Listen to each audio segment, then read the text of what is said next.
vezes a gente está trazendo tanta coisa, imagens novas, depoimentos, uma série que tem intrigado as pessoas que nos assistem todos os dias diante da grande quantidade de informações que ainda faltam ser esclarecidas. Certo.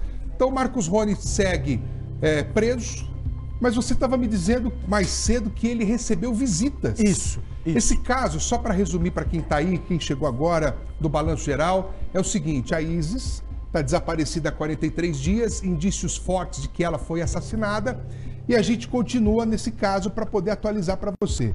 Marcos Rony preso, são 38 dias, né? Essa é a nova contagem que a gente precisa aprender a fazer, né? Ah, é? Hoje é o primeiro dia da nova prisão provisória que tem contra ele.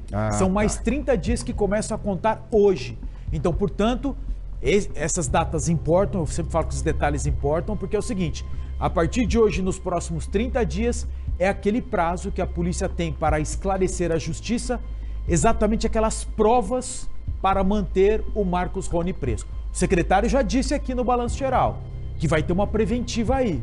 Então ele não vai sair da cadeia, se depender do trabalho da polícia. Agora, a polícia precisa apresentar as provas para o Ministério Público argumentar na justiça. O que foi apresentado, indícios. Então assim, até antes, daqui a pouco eu trago detalhes da visita que aconteceu, mas é importante o seguinte: ontem eu conversei com um dos advogados que faz a defesa do Marcos Rony, porque quem acompanha o Balanço Geral viu que nós trouxemos aqui nessa semana, antecipamos ali aquele laudo que mostra os exames que foram feitos no carro do Marcos Rony. Essa foto é importante, porque essa é uma foto da perícia lá de Telêmaco Borba, que constatou que nessa marquinha aqui, ó, no porta-malas, naquela falsa viatura, foi encontrado o fio de cabelo, 2 fios de cabelo e também mancha de sangue aqui nesse porta-malas. Então, assim, isso aqui para a polícia é um indício de que a Isis foi transportada no porta-malas. Vilches. Ferida, diga lá, ferida ou morta? Não quero atrapalhar teu raciocínio. Tá. Mas a gente tem aqui, na foto aparecem os fios de cabelo. Ele cita manchas de sangue, não aparecem as manchas aqui, porque o resultado foi comprovado via luminol. Isso, exato. E aí vem aquela história. Os advogados argumentam o seguinte: não, mas veja bem, o resultado não é conclusivo, porque foi a aplicação do luminol que precisa ser confirmada pela Polícia Científica aqui de Curitiba.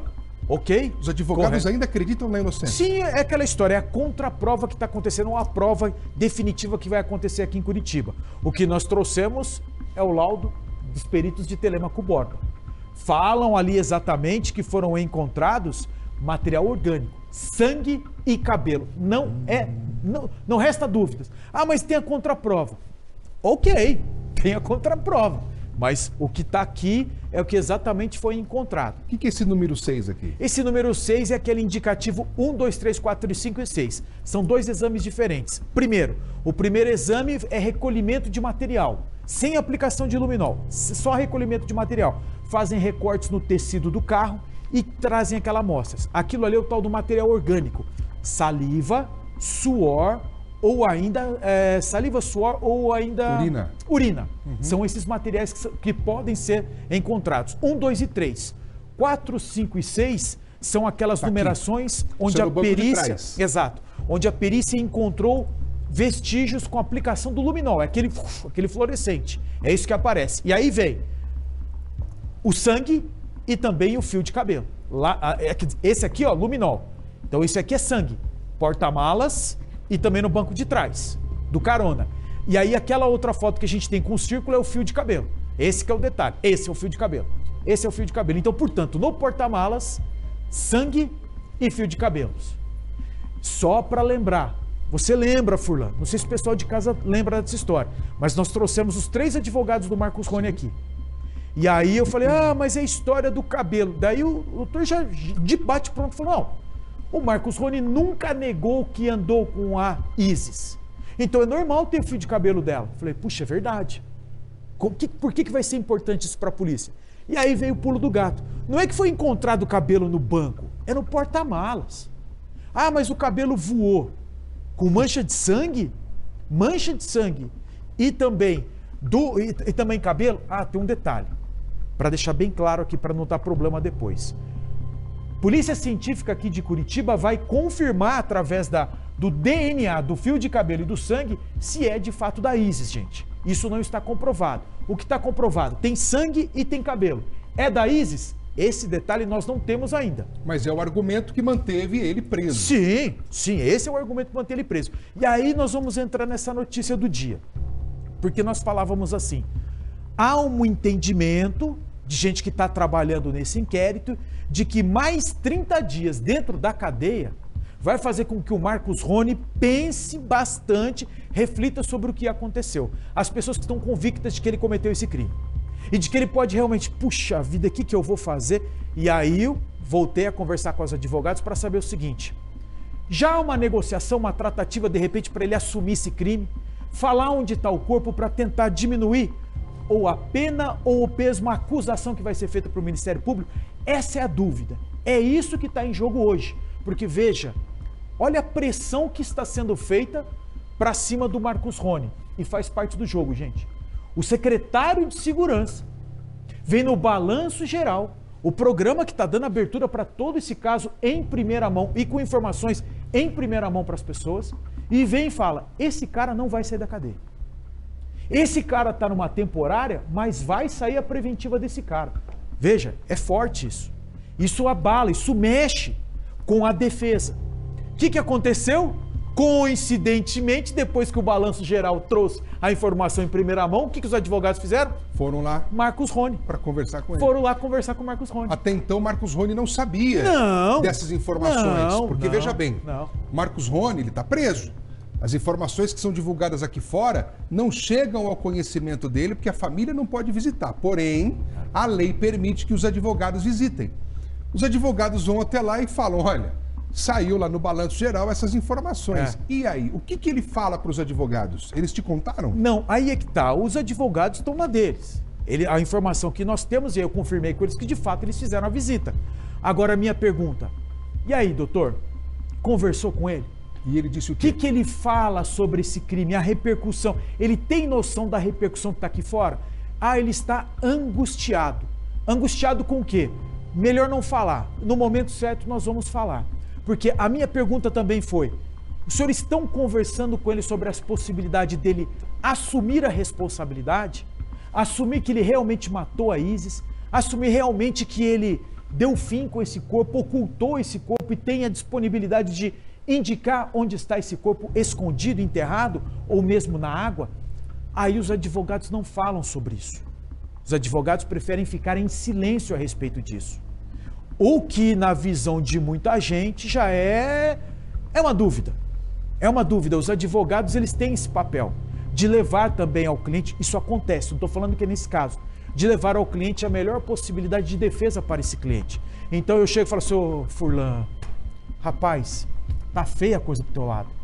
Eu acho que tá na hora de você, de repente, contar coisa que você não me contou.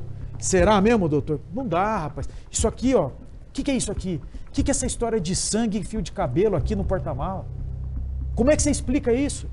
Olha isso aqui, ó. Você falou que a mulher não estava grávida, mas tem imagem da farmácia. Se ele confessa para o advogado. Aí é papel. Se ele confessa para o advogado tudo o que ele fez, vamos supor aqui que ele chegue para o advogado e fale, olha, foi eu.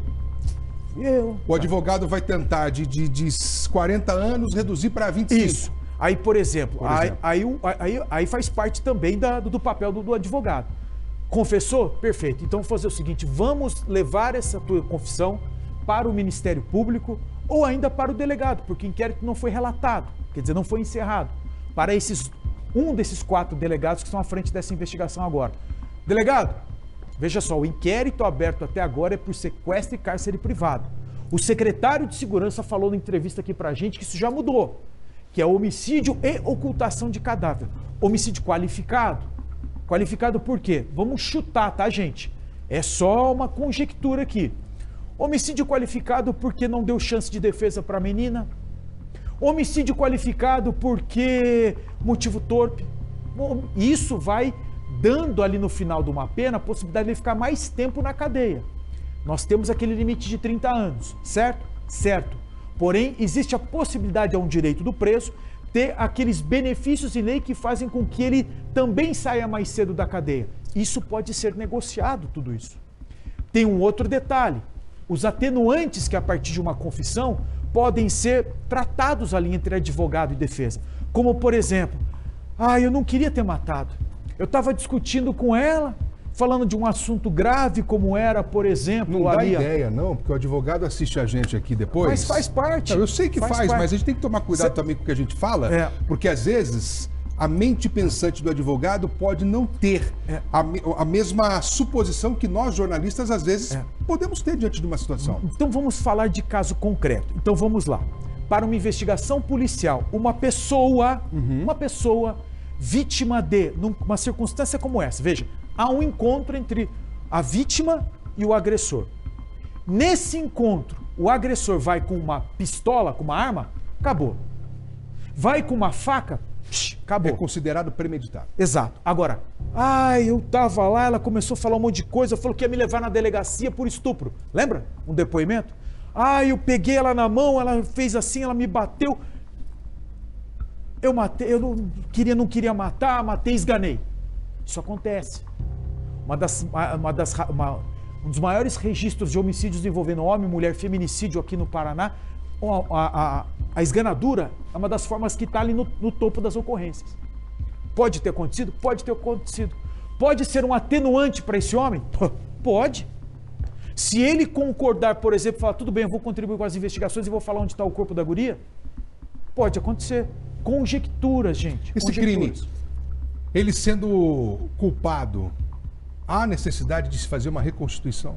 Importante. Por que seria importante uma reconstituição? Para saber se tudo que ele, partindo do princípio que ele confesse, vamos saber se esse cara está falando a verdade?